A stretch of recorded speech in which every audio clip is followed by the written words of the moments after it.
Sir, आपने युवा पीढ़ी की बात कही, तो मैं आपको ये भी जानना चाहूँगी, क्योंकि जहाँ किसी भी देश का हम कहते भी हैं कि अगर कोई भी देश आगे बढ़ रहा है, तो उसका जो आधार होते हैं उस देश के युवा होते हैं। और जैसा कि हमने किताबों में भी पढ़ा है कि चाणक्य ने कहा था कि अगर किसी देश को ख़त्म करना है तो उसकी संस्कृति ख़त्म कर दीजिए, वो अपने आप ही ख़त्म हो जाएगा।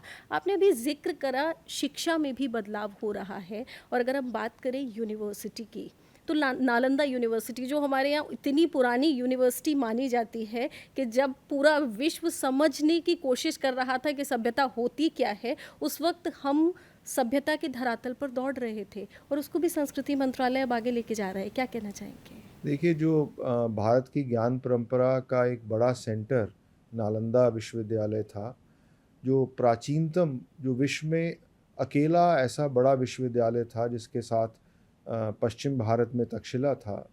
नालंदा की जो परंपरा थी, उसको इसी कालखंड में जब भारत पे, हमारे पे अतिक्रमण हुए, हमारे पे बहुत सारे आक्रमण हुए, उस समय नालंदा पे भी आक्रमण हुआ, उसकी बहुत बड़ी लाइब्रेरी, उसका पूरी व्यवस्था को ध्वस्त करने का प्रयास हुआ। परंतु माननीय प्रधानमंत्री जी के नेतृत्व में अब नालंदा की जो ज्ञान परंपरा है उसका पूरा रिवाइवल हुआ है। वहाँ पे नालंदा विहार विश्वविद्यालय चल रहा है, जिसमें जो बुद्धिस्ट और पाली लैंग्वेज और बोटी लैंग्वेज का जो लर्निंग है वो होता है। इतिहास, संस्कृत और साथ में जो सांस्कृतिक धरोहर नालंदा की थी, जो ज्ञान परंपराएं थीं, उसके ऊपर वहाँ पे शिक्षण का कार्य होता है, उस पे रिसर्च का कार्य होता है।